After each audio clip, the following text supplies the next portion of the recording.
So I just want to begin this panel with a lot of Q&A because we have to interact between you and us with a quote that caught my eye recently. This quote is, I don't know really by heart, but I will give you just right now. This is the President Xi Jinping. Maybe I could tell like that. I don't know if it's correctly you said to me. Oh, you don't know him. Okay. President Xi Jinping, but if someone tell me Xi Jinping, thank you. Xi Jinping said, he said recently this quote, and I want to react just afterwards. We should have our own flagship products and establish our own world-renowned brands, or we will be bullied by others. And that's interesting because it is the head of government, the leadership that tell brands, Chinese brands, to go further, to build something, and that's the subject of this panel today. So let me introduce all the guests here with me. So just on my left, I'm very pleased to welcome Jürgen Bonny. You are from Germany. You're working at GfK. Yes, I will tell you. You should take the microphone. Okay, thank you. For about now, for how long? I'm coming from Germany, as GfK headquarters is in Germany, but at least my office is where internet access is. So I'm traveling minimum twice a year, 3 times a year to China, to Korea, to Japan, and at least being American quite often. So it's really a global work we are doing. Actually. Just on the left, I'm very pleased to welcome Jean-Yves Fabre-d'Harcourt. Sorry, there are a lot of people. You're the General Manager Sales for Europe at TCL Multimedia. What is exactly TCL in a few words? Good afternoon. TCL, in a few words, is a very big company, Chinese company. It's the creative life first. We are number 3 on the TV industry. So you're competitor of Samsung, LG, for instance? Yes, especially this company, because I think we have in common probably the same business model. We are totally integrated on vertical options. We are producing more or less 100% of the TV, including the panel. And globally, TCL in the world is 70,000 people and roughly 160 billion US dollar. And originally a Chinese brand, Chinese company. Exactly. Completely Chinese. Completely Chinese. Another Chinese company, which is called Haier, and I'm very pleased to welcome you, René Aubertin. You're the CEO here in Europe of Haier. Haier is a leader of what exactly? It's the distribution, very B2C company. Haier is a big company in China, the Chinese know. So Haier is mainly a company dedicated to home appliance and to air conditioning. As you know, we are a worldwide leader for home appliance. We are number 1 for washing and cooling product, far away above Samsung, LG, and everybody. And we are not so far to be number 2 in air conditioning product at the Haier brand, excluding OEM. And of course, we have as well some tactical product like TV. TV is tactical for us. We don't have factory. And as well, we are dealing a lot of product coming from the Shenzhen area, means tablet and cell phone. So that's, and I'm working with Haier since 5 years, 2010. 2010. And Haier was born in 1984? 84. 84. We celebrate 30 years. So you're quite like my daughter. Yeah. Okay. Let's purchase with you, Raphael. You're working you're the general manager consumer business at Lenovo. Lenovo, right. Everyone is, it's very well known now. Lenovo. You've bought. Lenovo has bought an IBM, and it will be very interesting for us to discuss about this growth, external growth. With you. Since when you've worked at Lenovo actually? I started, good afternoon first everyone. I started 3 years ago when in fact Lenovo, who was mainly a a company focused on enterprise and public B2B sector, business, B2B yeah. mainly, and had no consumer business in Western Europe. So I started I joined Lenovo just to start the consumer business. So you're in charge of the business here in France? Correct, yes. Okay. Please welcome, actually, Roger. Yes. Is that correct, Roger? Roger, yeah, you can say Roger. Yes, Yeah. Beaker. Yeah. You're the co-founder of brandnewchina.net, and it's a very nice experience because you're a traveler. You travel from Holland to China with experiencing many things, many Chinese things and brands. It was a trip for how long? I drove from China to Holland. Not from Holland to sorry, China. it's at But, the other. yeah. Besides that trip, hello everybody. I'm on a personal mission here, not from the big companies, to change the image of China around the world. Still, if you say made in China, it's well, not always the best perceived quality. And I'm on a mission to change that, to change the image of made in China to designed in China. And I think that TCL and Lenovo and Haier are contributing to that. And I'm doing that in a small way to travel with only using Chinese products. Okay. So, there is a Huawei in my pocket of phone, Yes, etc. we will discuss about all this stuff. And welcome, Olivier Ezrati. You're a digital expert. You are kind of. You were, yes, you're French actually. You were every year you cover the CES in Las Vegas. You are famous for making some reports. Heavy reports about the CES. The last one had 300 pages. 300 pages. And you can download it from your browser for free. Yes, and you have a blog that's called Opinion Libre, and you already comment the economy, the digital economy in general. And Gang Lu, you're the co-founder of TechNode. We saw each other last year, and I'm very pleased to re-meet you. TechNode is like what, a TechCrunch in China, as we can say that? Yeah, sort of. Startup? Well, you're also a China. contributor of TechCrunch. Well, long time ago. Yeah? Yeah.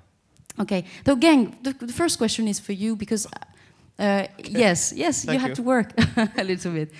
The first question is about innovation and creativity, which is the theme of the panel. What are at this time the uses of Chinese people? They travel a lot. We know that they travel a lot. They are obviously very mobile users. What is your vision about the uses of Chinese people now? Use on mobile? Yes. Do they are very, global early adopters, or they are, in China in general? You mean on the phone? How China? How do they use technology in general? Oh, I think especially the mobile. I think mobile in the past 1-2 years they change probably everybody's life in China. I think we discussed yesterday and this morning. I think because like WeChat is a platform, everybody can do almost everything on WeChat: buy stuff, pay stuff, also chat with people. So actually, it's a change every corner of the Chinese life every day. So I think it's really broad. It's kind of affect every second of a Chinese life. But still, I think it's now happening. It's now more things happening in the tier 1, tier 2 city. But there's still the huge market in tier 3 and even countryside. I just wonder because we here in Europe and in the US the Alibaba's IPO was very in all the media. What about in China? Was Alibaba's IPO very had a large echo into the Chinese minds, or was it? Can you just tell us some feedback about that? Yeah, I think so. I think it's well. First of all, Alibaba's IPO is really encouraging for Chinese companies, or I mean, from my side, it's more for the startups, and give them more courage. Say you can, because I think well, at least I think Jack Ma had a very famous kind of sentence after the IPO.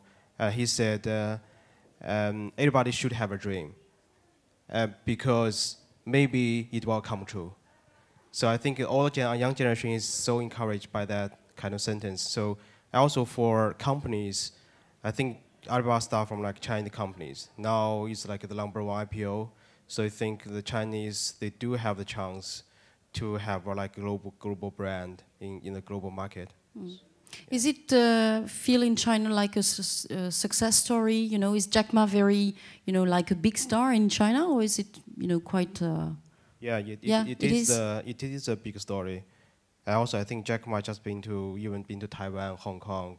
I think Jack Ma now is I think it's really the symbol of China, and also for the startups, for the companies. Yeah. So we are not wrong when we said, you know, all the journalists and experts, we said it is the Chinese Steve Jobs.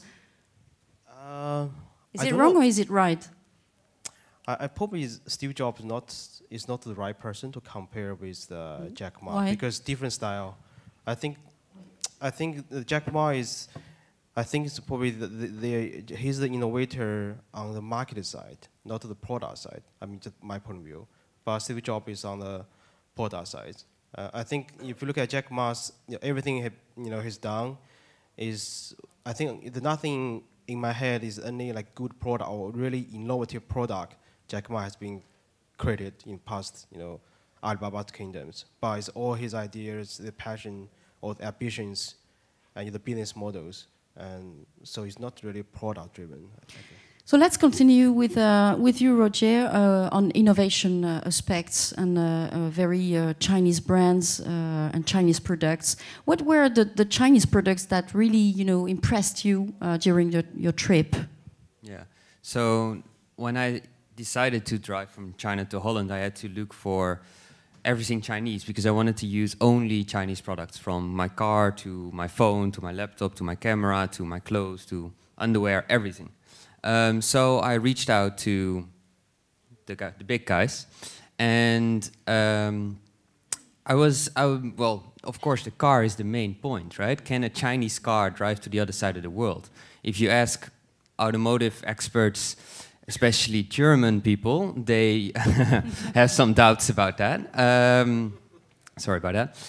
But I've basically proved that wrong because I didn't have to open the hood once, so it survived despite a little car crash on my end. This is my car. So which which is a BYD, Build Your Dreams. So it fits with the dream, which is the fastest growing Chinese car brand.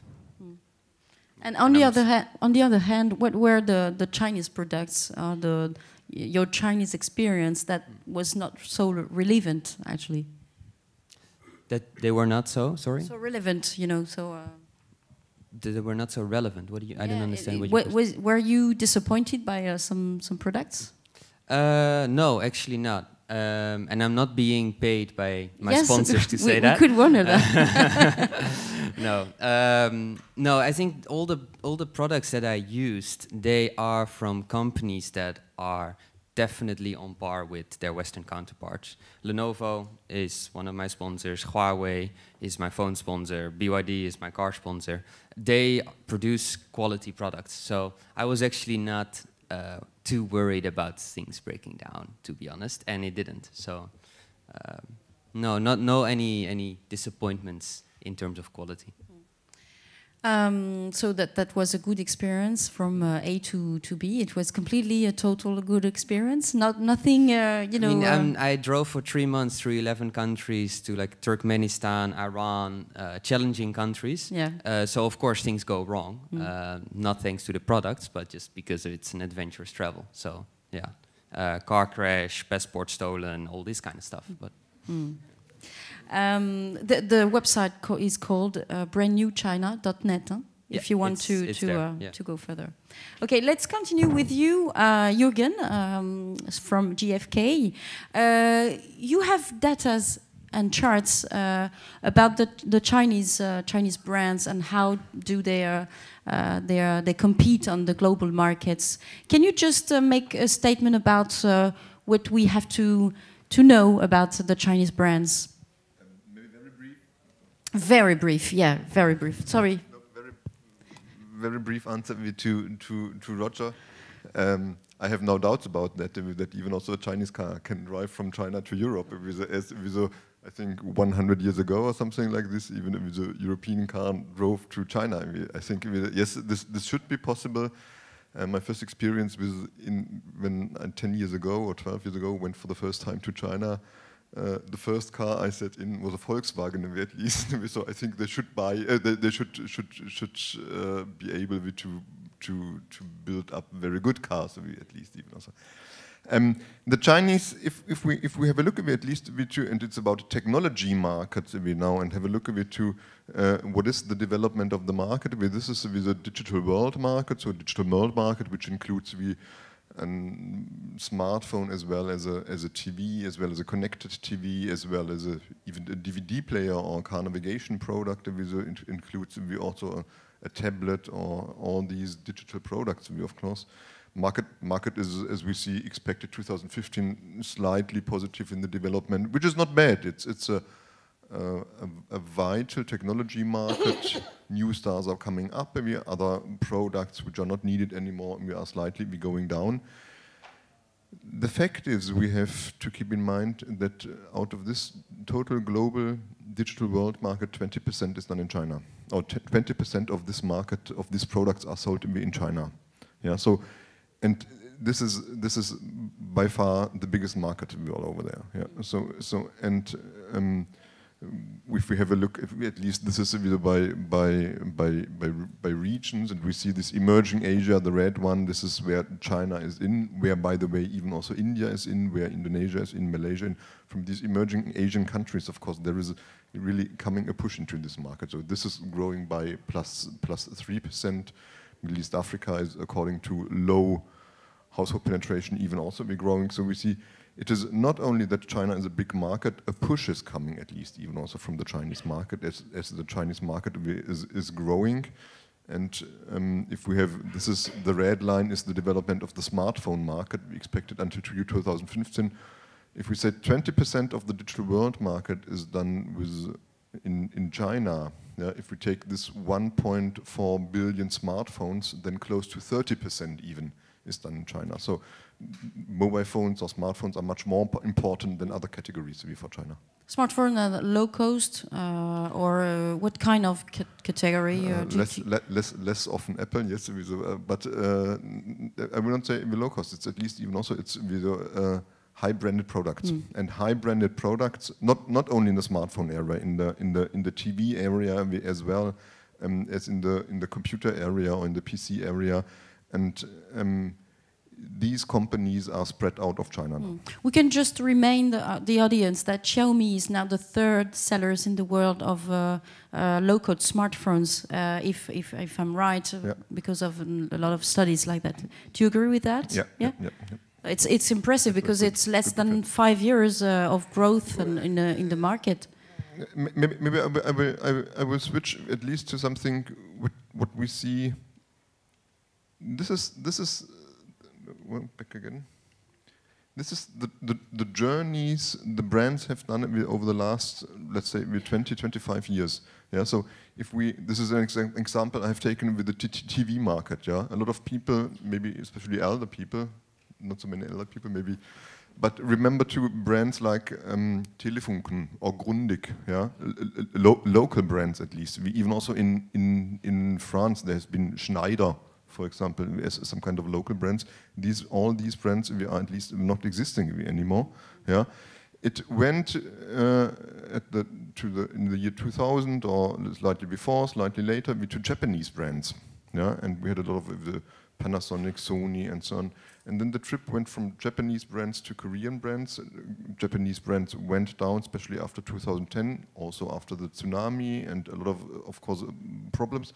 But I think some kind of life cycle of these Japanese brands decreased again, went over to the Korean brands, and yes, as you told, LG and Samsung are of course the most important TV manufacturers. But now we see this; it's swapping over to the Chinese market, to Chinese brands. Yeah, and what happens at least with the European brands later on with the Japanese brands might happen even also rather soon with Korean brands. Yeah, and then the next one who are on the top of these rankings are Chinese brand. When we have a look to this is TV, smartphones, tablets, notebooks. Among the top 10 worldwide, yeah, we have everywhere Chinese brands meanwhile. Okay, let me just cut the keynote just in a second to tell Olivier that, as I said at the beginning, you're an expert of the CES. Chinese brands are very present in the CES, so they are numerous in the CES, I think so. What is your report? What have you observed during all the 10 CES you've done? About the Chinese, the Chinese performance and the Chinese innovation? Well, China has always been a very important exhibitor.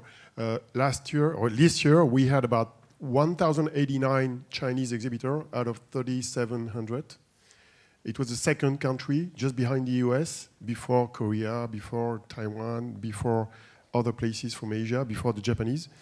But out of the 1,089 companies, we have about 73 companies for which the name starts with Shenzhen. So it's the made part of China. So it's manufacturing companies who manufacture components, who manufacture no-name tablets, no-name video surveillance products, who manufacture anything, even 3D printers now. And those companies, most of the times, are not innovative. They're just manufacturers. What has changed is the weight of the large companies. And one big symbol is Shanghong. Shanghong is a company which was nowhere in the CS 5 years ago. And now it's one of the largest brands of TV manufacturers. And what's interesting is it's having a very large booth, which sits in the exact place of Microsoft when Microsoft was an exhibitor before. Microsoft left the CES. What's a symbol? And so they are just next to Intel and Qualcomm, which are two big semiconductor companies. And so you have here Shanghong. Next to this, you have Hisense, Haier, Lenovo. You have all these big Chinese brands. So the presence of the brand is very strong. There's a but.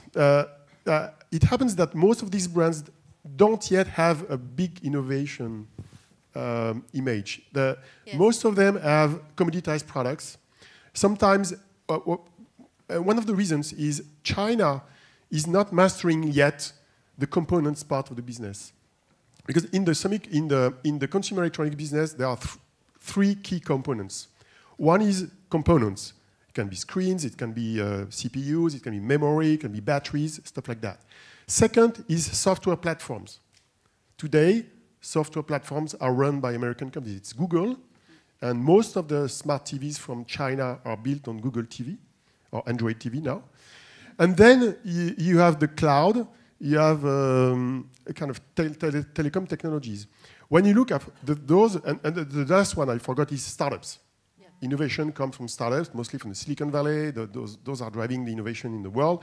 There are not many startups in Asia. There are some, mostly in the e-commerce and the pure web and mobile space. But in hardware, in consumer electronics, you don't have many startups in Asia. So when you look at the landscape, you have not many components coming from China. Most of them come from Japan, from Korea, and from Taiwan, even though Taiwan is part of China, depending on the political side. If you take a tablet like this one from Apple, 3% of the value come from manufacturing in Foxconn, based in Shenzhen. Then the rest comes from Japan first. Second is Germany. Then I think Korea, and then the US. And China is only manufacturing. So one of the challenges, out of the $220 coming from this, what share could come from China? And what share could come from software as well? Software is coming from Google, it's Android, it's not China. So the challenge is, which kind of component could come from China in the future? It will come from China, definitively. There's one very good example of value migration showing up. It's what's happening is with Huawei. Huawei is a very interesting example because it's a very strong company. It does quality products, like you said, but it's not only quality, it's innovative. It's even better than what comes out of Alcatel in France or Alcatel and Lucent. It's even better than what comes out of Cisco in the US. And it has a very strong R&D. Just in Shanghai, they have a very large research lab from 8,000 researchers, and it didn't exist 5 years ago. So they start to be very strong in that space. Telecom, software, which is new for China. So the new frontier is startups, software, components to capture more value. And it's going to happen, sure. Do you all agree about the Huawei innovation? Do you think, maybe René, I could ask you, do you think it's the example, the best example to say that Chinese brands are So for now me, global? I hate all my competitors, so I cannot speak regarding Huawei. That's why I'm telling you. It's a good company, of course. The question I think you have right is that regarding the white goods and the electronic area, what comes from China today is not the fully innovative product, and of course the future is not written for the Chinese industry in the brown goods, because TV will be more and more a commodity product with the panel. So cell phone will be mainly linked with the software. Fortunately, there's a lot of products that we can develop, like we did with Haier, which are niche products. So today we're developing a product for senior with a specific software for the people who need big number, developing a product for the kids with the localization and so on and so forth. So I don't want to fight to take 10, 20, 15% market share, but I just want to show that some products are possible with a small development. In white goods, the story is fully different, because in white goods, the Chinese are leading industry with still innovation R&D. Today, what I can say, even if I have a German colleague here, is that the cooling product made by Haier are probably the best product of the world. And I can compare myself with even Liebherr and Bosch, sorry for you. And step by step, we are improving our product level. Means that even if Haier brand is not well known, and I'm not well known, the product will take the brand and push the brand above. Example, today, the washing machine with the less energy consumption in the market is Haier. Nobody knows, of course, because I don't want to pay the TV to make because it's too expensive. So I do it on internet. I make some buzz. I make some internet discussion, and step by step, the customer will understand that something will happen in the creativity and innovation coming from China. That's what we want to do today. It's like you want to make a mindset, a new mindset about the Chinese creativity. Because I fully agree with my colleague from Holland. I'm fighting every day. Every time I say to a guy, I'm working for a Chinese company, the guy says, Chinese product. Let's be clear. In general, when we say it's a product made in China, it's like it's a low quality, like or it's a copycat. It's like me when you say I will give you some wine coming from Morocco. So, I'm fighting every day because the production of China is a good quality. After, there's a confusion in the mindset of the customer because a lot of retailers, they go to China to buy very low product. And in China, if you pay very low price, you will see very low quality. And these products are imported by all the top retailers. We know, Jean-Yves, because he was a part of it with me in the past. And these products are very low quality. You go to China, you can ask to buy a TV, you can pay nothing. You will have a TV, no problem. But the quality is very bad. And in the mindset of the customer, the confusion between Chinese factory and what can come from China. This is very important. The issue is not made in China, because even the highest end products are made in China. I mean, all Apple products are made in China. I have understood that some product with Apple is made in China. I don't know. The change of image that has to be done is designed in China. Not made in China. Made in China is okay. It's the punchline of Apple. It's designed, like Lenovo, like products like that. It has to be designed in China. And it has to mean something. That's the big marketing goal. You want to react, Jean?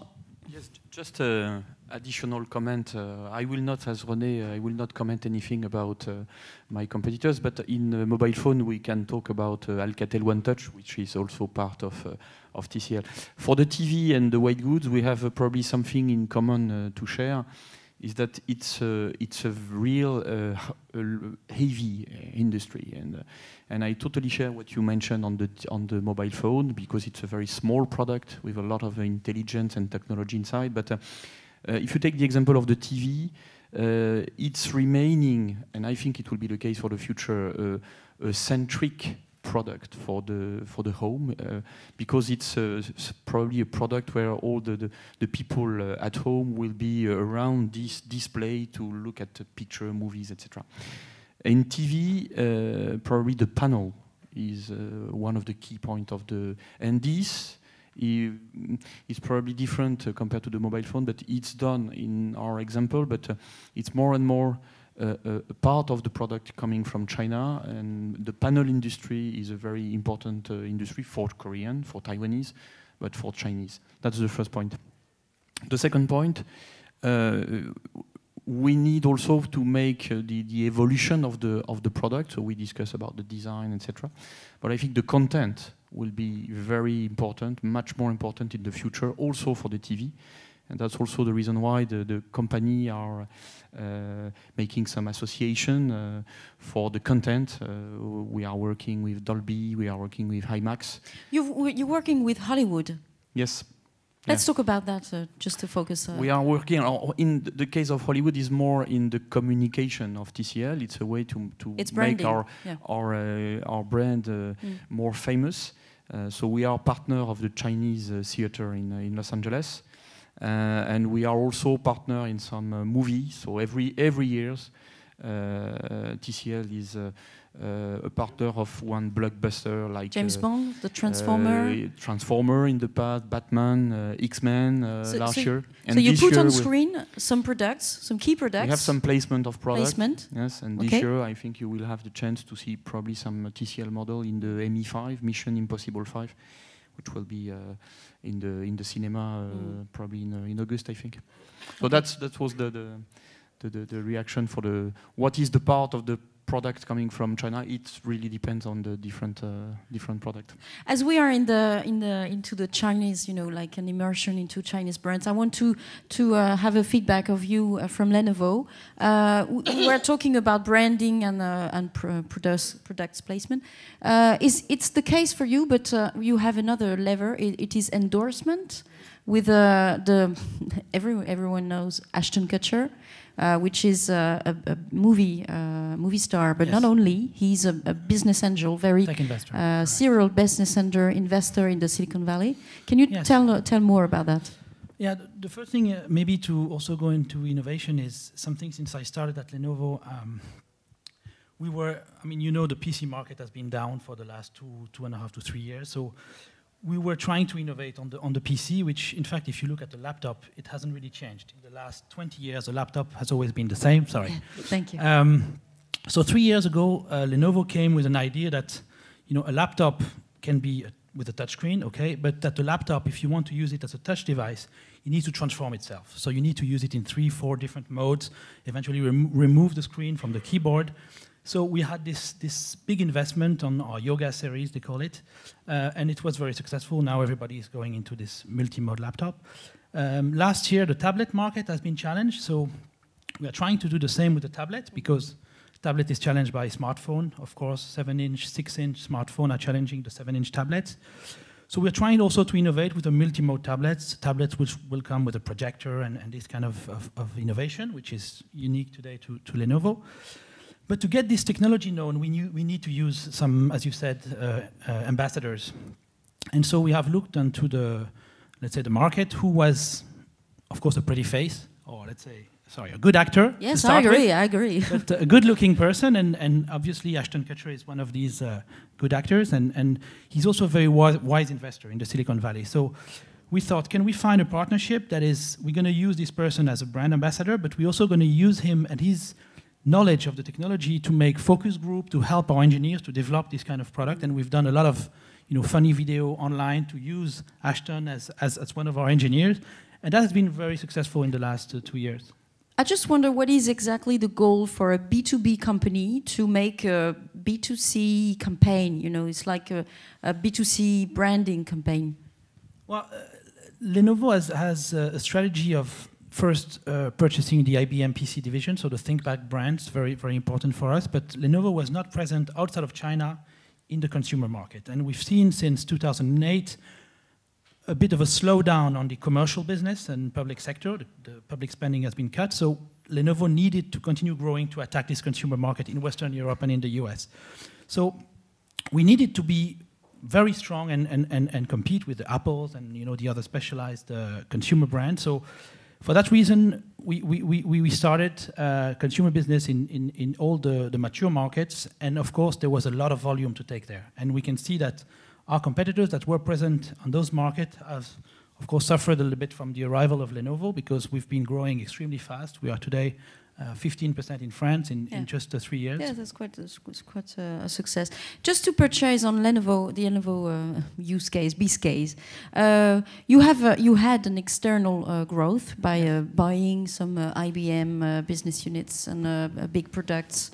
So I just wonder, how did you implement different culture, different assets into the Chinese company, which is Lenovo? So yes, acquisition is, I would say, in the foundation of Lenovo, because Lenovo was before 2005 mainly a Chinese company, Chinese PC, who wanted to go global. So one of the ways to go global was to acquire big brands. So Lenovo acquired IBM PC divisions. That's 2005, and already at that time, our CEO had a vision that for a Chinese company to go global, you need to have a diversity in your management. And I think that has been there since 2005.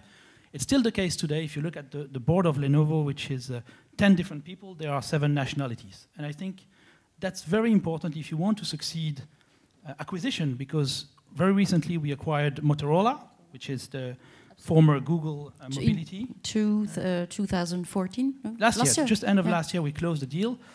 But we also acquired Median in 2012, the big PC manufacturer from Germany. So to succeed an acquisition like this, of course, you need to have business that work together, and Lenovo needed a smartphone business, so it was very important. But you also need to have the right culture in your company. And I think this is where Lenovo has been very strong, is having a very diversified management. We were able to integrate all those companies. Guys, do you agree with that, with these multicultural aspects into a Chinese company that want to go global? You are former retailers, if I say so. Is it a part of the strategy into Haier and TCL? So, as you know, for Haier, decision was taken in 2009 to open the operation in Europe. And the first decision that CEO Zhang was having is that he said, I want a CEO coming from a local CEO.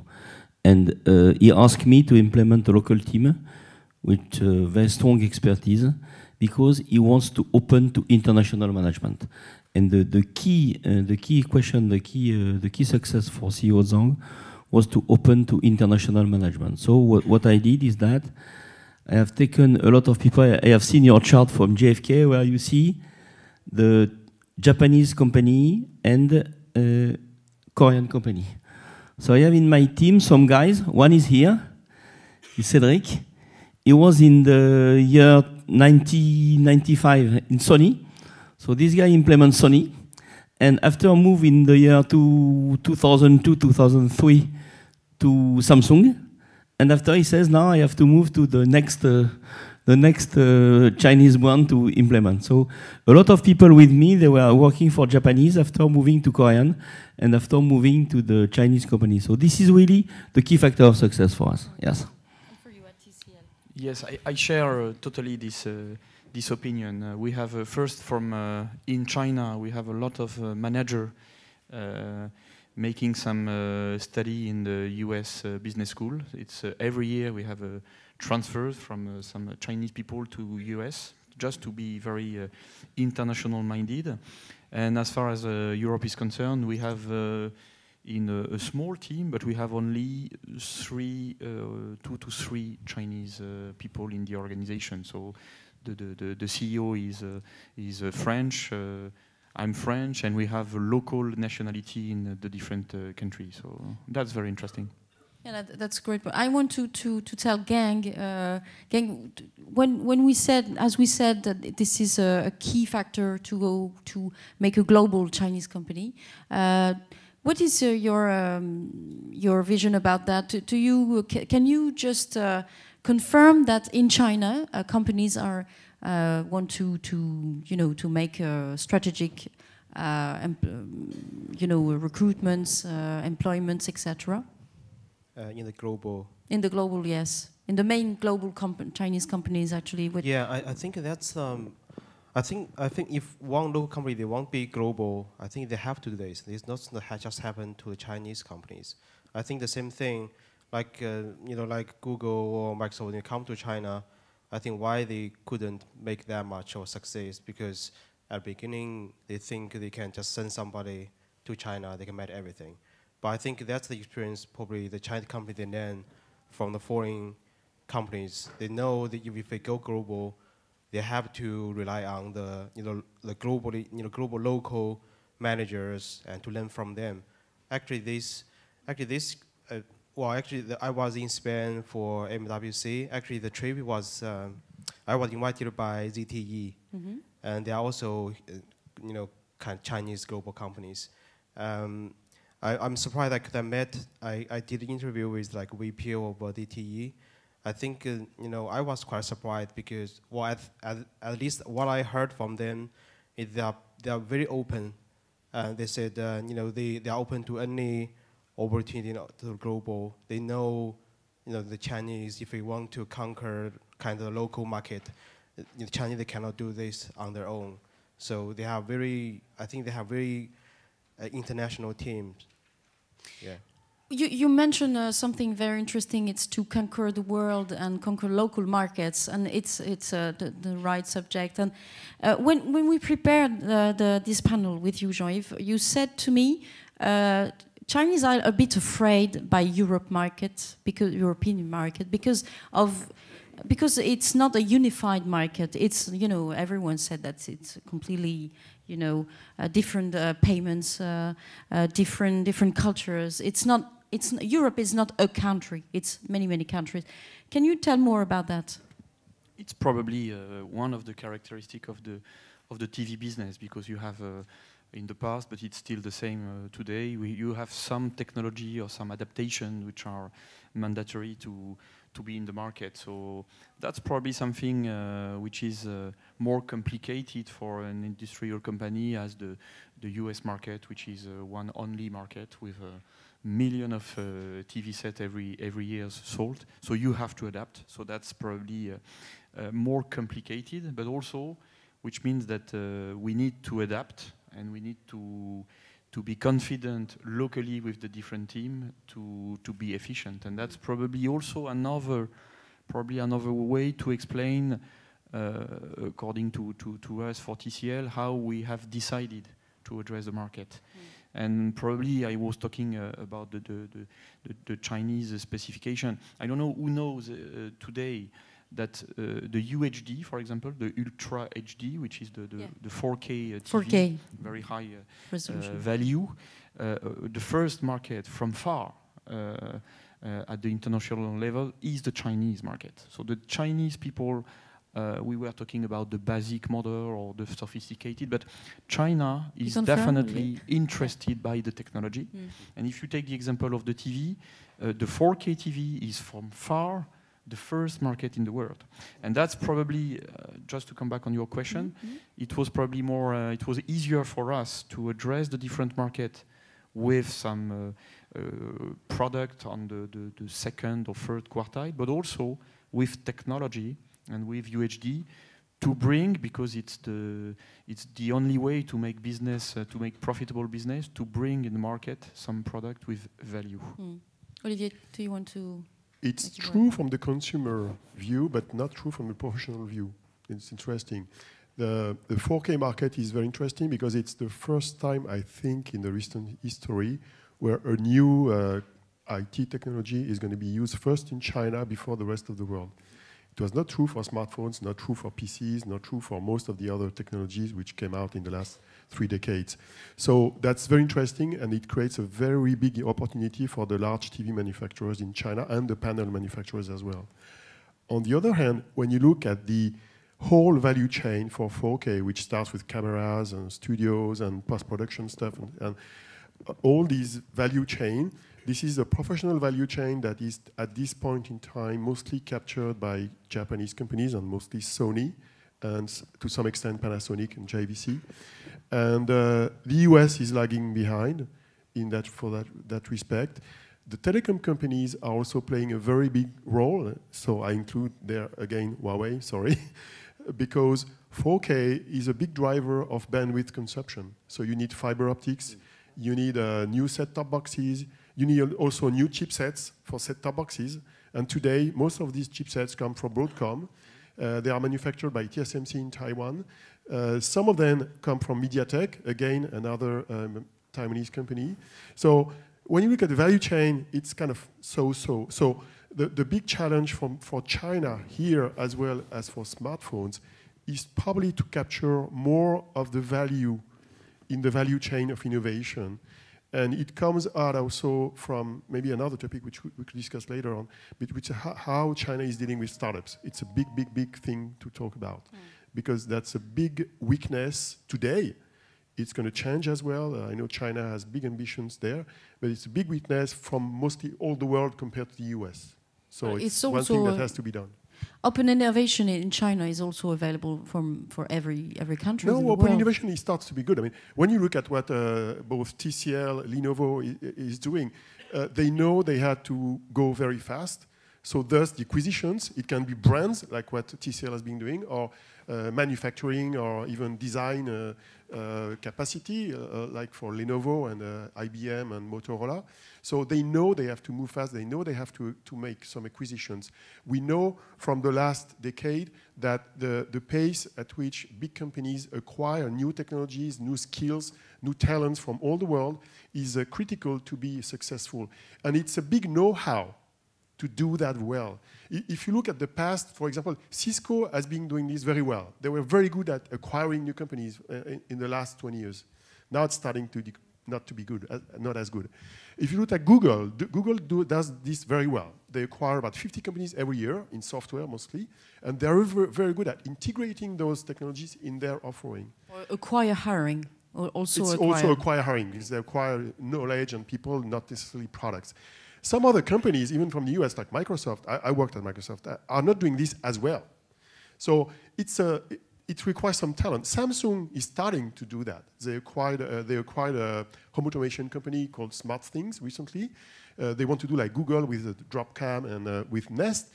It's a bigger challenge for them, because for an Asian company to be able to acquire innovative people from an American startups, that's a huge management challenge. So Xiaomi did that with Hugo Barra from Google Android. Exactly. Yeah. And I think he do a good job actually, because he's still in Xiaomi. So what's interesting also is to see what the guys from Alibaba are doing. The guys from Tencent also. Those guys who created new internet companies, they are investing in startups. Not only in China, they're also investing in the US, in Israel.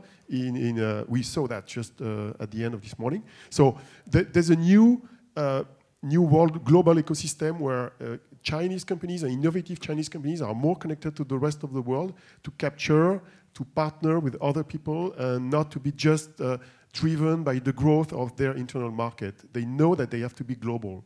Because even though the Chinese market is very big, it's as big as the European market, Western Europe market, or the US market, they know that any successful CE company has to be global, not just Chinese. So they know for a fact that they have to be global, so they have to be more than Chinese, like most successful companies today. And another factor to know is, do you know what's the nationality of the startups created in the Silicon Valley, just behind the US? It's China. I mean, most of the 50% of the Silicon Valley companies are created by foreign people, new immigrants. And 50% of the Stanford students are Chinese. Exactly. So most of the foreign people creating startups in the US and in the Silicon Valley, less true in the East Coast in Boston, are Chinese, then Indians, then Israelis. So if you look, for example, at creative labs, Marvell, not the cartoons, Marvell, the chipset vendor.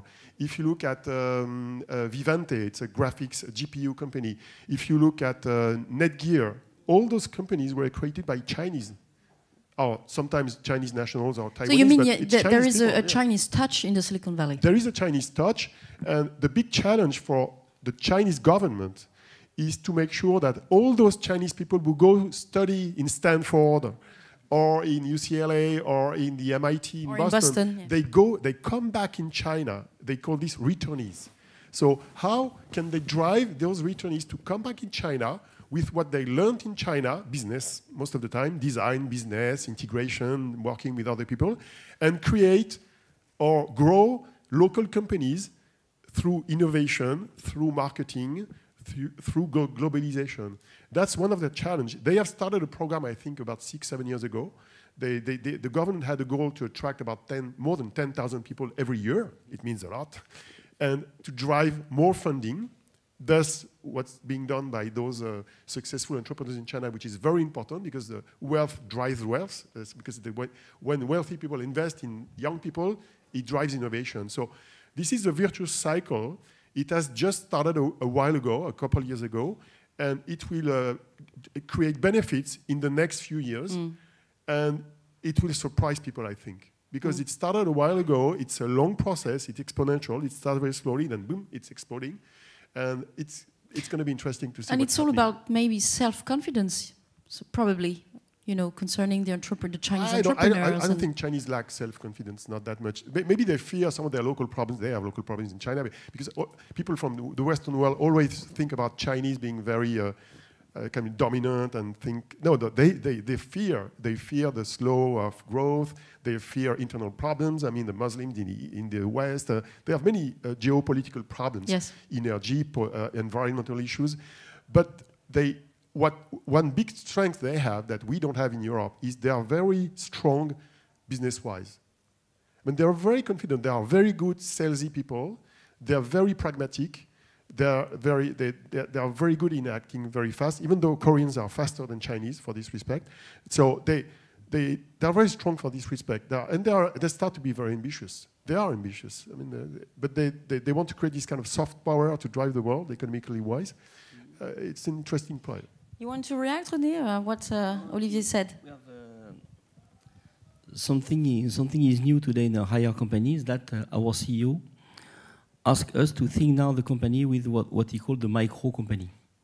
So, for instance, in Hire, if you have one ID, you present your ID, and they say, okay, you can develop your own company. And do it, and come back to me if you have success after 2 years, and I will buy back your company, and I give you money to integrate your company in my company.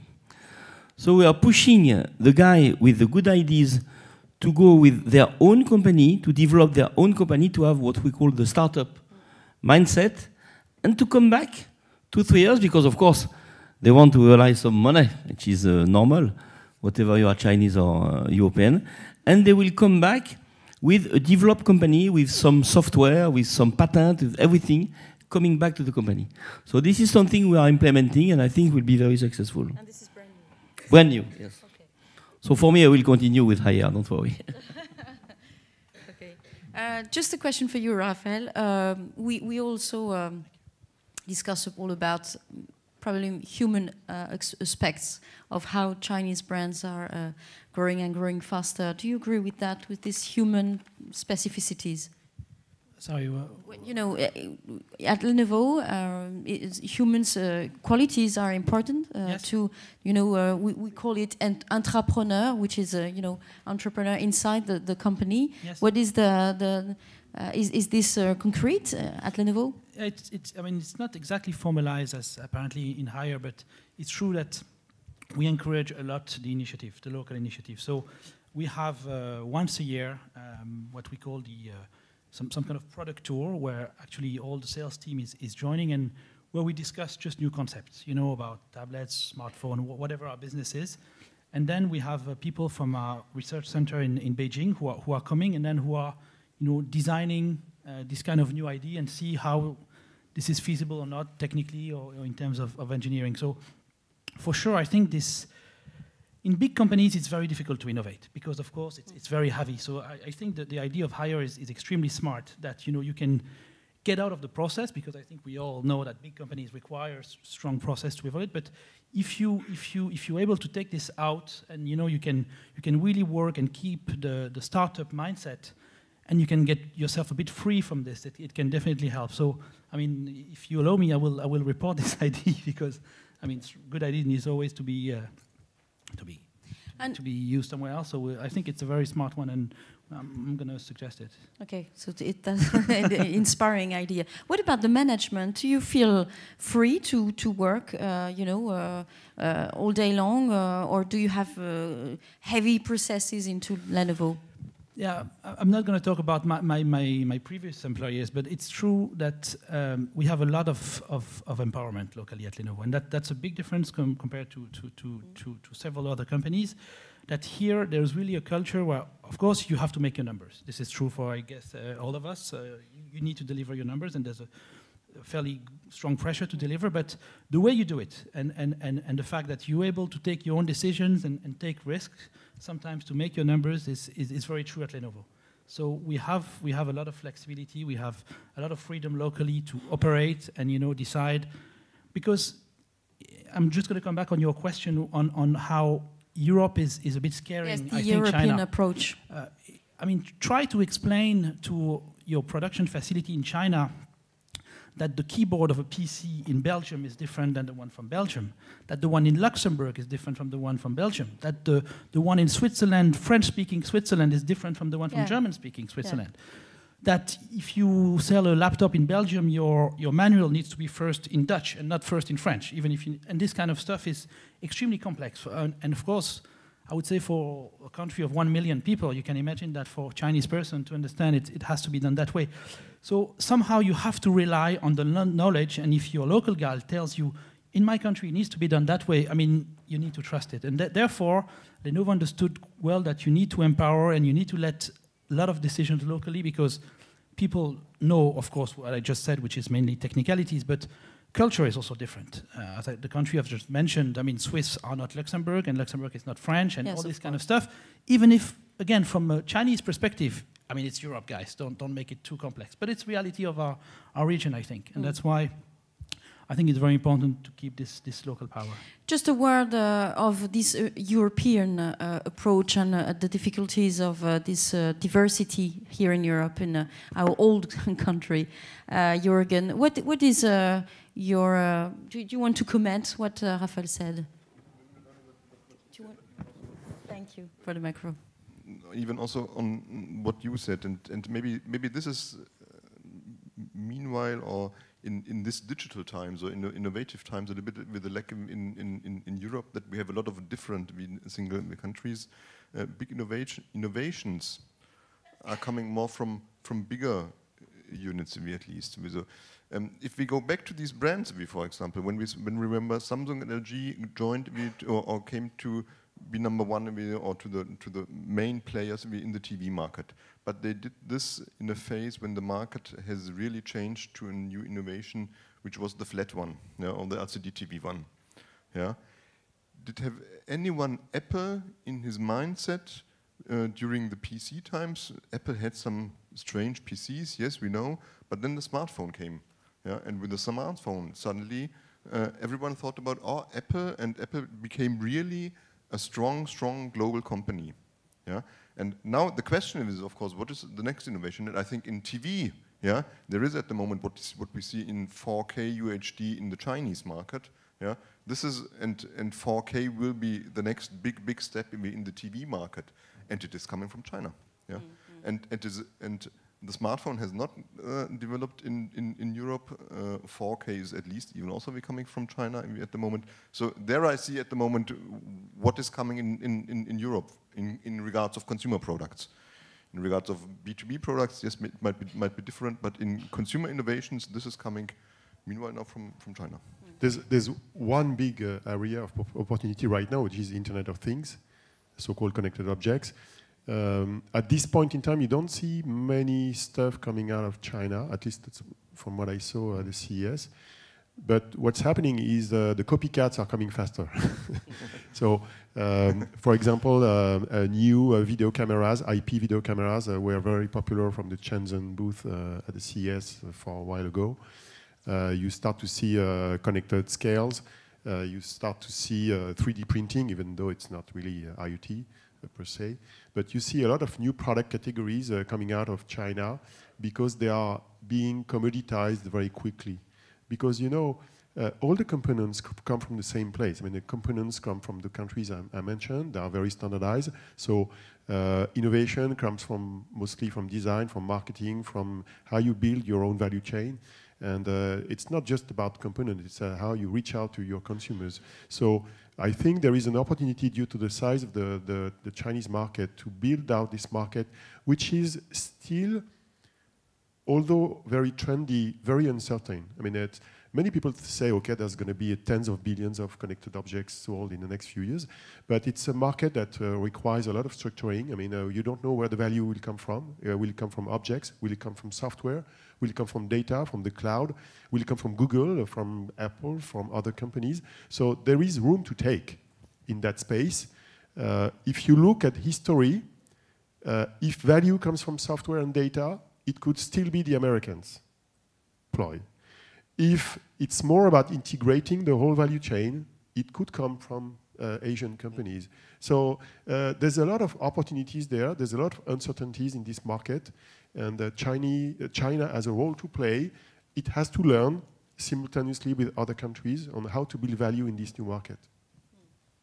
Jürgen? I think, but we have to keep in mind that yeah, Internet of Things is for sure, of course, one big innovation, but it's not one big innovation. It's a fragmented market. Yeah, TV has been, or TV is still a mass market. The smartphone is a mass market. Tablets even is a mass market. Internet of Things is at least 1,000 single markets. Yeah, and there, of course, I think the Internet of Things, this is a real market where it will come from India, it might come from the US in development, it might come from Russia. It can be home appliance. It can be home appliance from higher. Yeah, it can be many things. It can be everywhere. Yeah. So it's not dedicated to a region, I think. Can we just tell a word about Africa? Because I was told that Chinese companies are very, aggressive in Africa, in the telcos, probably. Do you know? Do you have some highlights to give us? I don't know the exact reason, but there is some kind of history relationship between China and Africa. Yeah, and of course, Africa will be one of these emerging markets, even also in the near future. Even according to low household penetration of products, a big request of the consumer. I want to have even also a flat TV. I want to have a smartphone at least. So this is of course an emerging market, and yes, China is stepping in. Who want to comment this African opportunity? Gang, do you have some highlight or information to give us about the African market? Well, not much of what I know. Like China also interesting, like Brazil, and also like India. I think everybody talk about India right now in China. I don't know why. Yeah, but for Africa, I agree. It seems like both sides have on the government side we have very good relationships, and so that's why. I think China has a quality which is it's a country which deals with the long term. Africa is not an easy place. I mean, it's growing still, but it's very complicated. It's fragmented as a Europe. It's politically unstable. Yeah. But most of the Chinese companies will go there. They are planning for long term. It's about the same for a European company who wants to establish in China. You know, doing business in China is complicated. It takes at least 3 years to establish, to create connections and stuff like that. So they know how to do things the same way, the other way around. So with Africa, I think they have a very long-term approach because they know that this is going to be a very important continent. So they know they have to be there. So they are just seeding the place to make sure that when the country becomes, when the continent becomes important, they're going to be there with established relationships. Gang. I think probably the same. Like the years ago, I think American company built all the infrastructure for China. But what China doing now is build all the infrastructure for Africa. So I think that's probably the most important point, I guess. Yeah.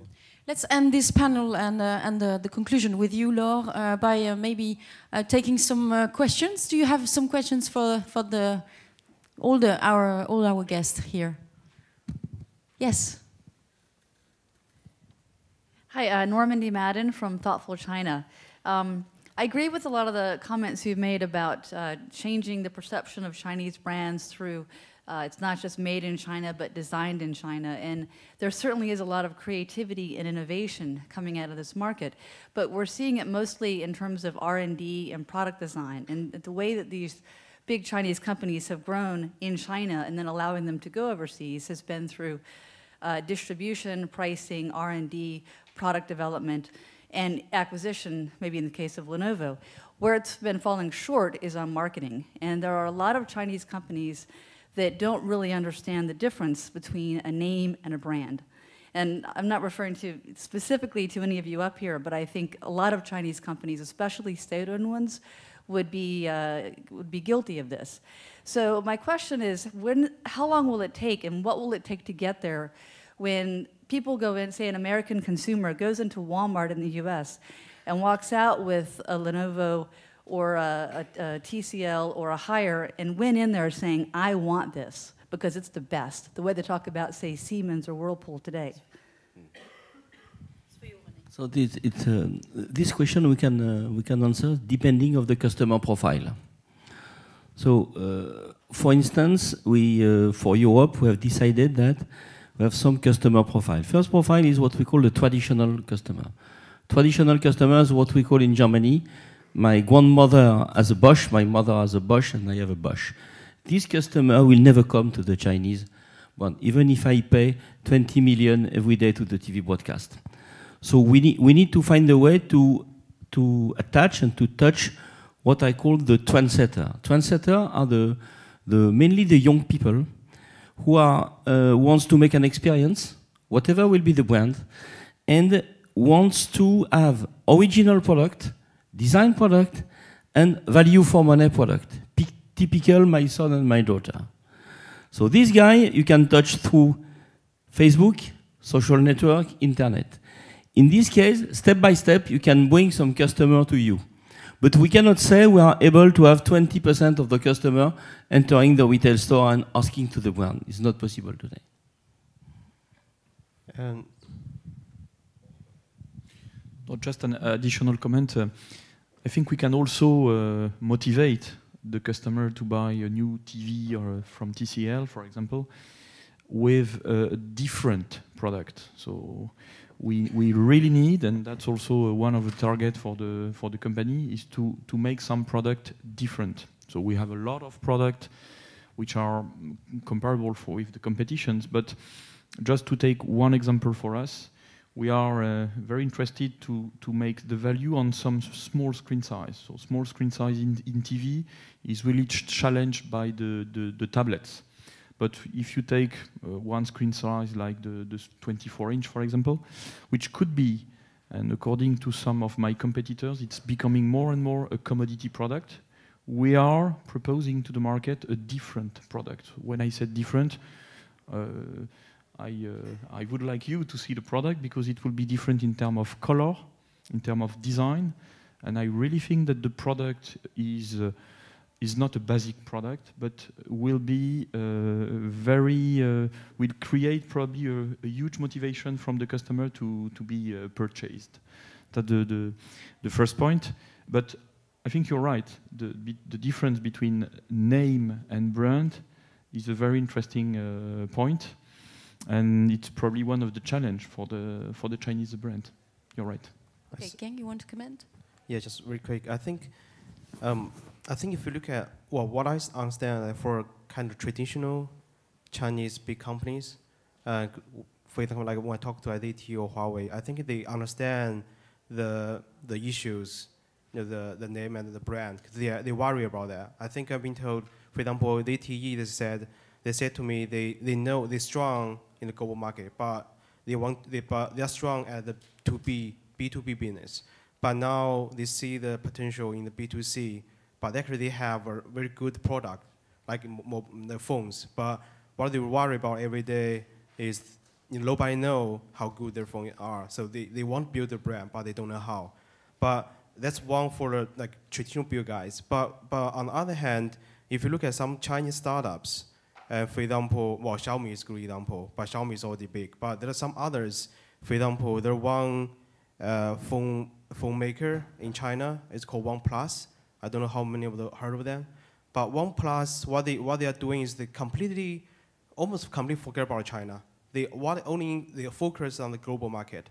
They even, I think, because I read some, for example, I think TechCrunch had a Crunch Award, 2 months ago. They have awards for the top hardware company of the year. There are 5 top. I think Xiaomi is one of them. OnePlus is another one. And I travel to Korea, Japan, and some other country. It seems they have millions of fans across, and probably in China, nobody helped them. But in the global market, it's still doing very well, and they have a very good international team and doing all the marketings in the global market. So I think it's probably for young generation of startup in China, actually they catch the brand, even they don't have that much of a sale. But the challenge is, I think, leave to the traditional beer guys. Thank you. Last word, yes. To add to that, I think I completely agree with what Gang says, but also for years we've only seen Western brands as the examples of, oh, this is how you should build a brand. But now there's Chinese brands like Xiaomi coming, and now they're leading the way for hundreds of other brands that we have never heard of, that maybe don't even have an English name yet. We only see the tip of the iceberg, always the Lenovos and the Xiaomis and always the big guys. But of course the field is much bigger, and now finally they can benchmark against the leading Chinese ones. So I think that's also going to change a shift in oh, Chinese can also do it. That's all about brand new China. I think your title is a good, a good title, actually. Just an additional comment, depending on the product, but the customer, the end user, needs to be assisted when he's purchasing the product. So in the global economic process, we don't need to forget the retailers. So we are selling TV every day, and the key point for us is the retail. So I prefer to invest a lot of training, a lot of discussion, a lot of meetings with my customer instead of putting million in the communication, because for sure TCL in Europe is not enough famous brand, and the awareness of the brand is low, but the relationship with my customer is very high. And the digital, the e-business is key. Yes, I suppose so. And the customer, the end user, need assistance in the shops, in the stores, whatever will be the channel. Okay. Just so the question, if I remember, was how long is it going to take before a customer comes in and asks for one of the brand?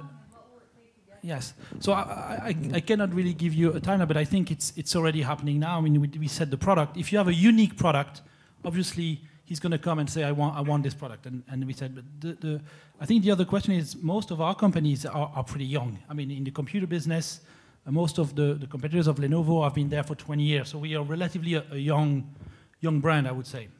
It's probably similar with you. So it's going to come, and probably quicker than it took to our competitors to establish their brand, because it took them sometimes 10, 15 years. I mean, in our case, in France, it's been 3 years.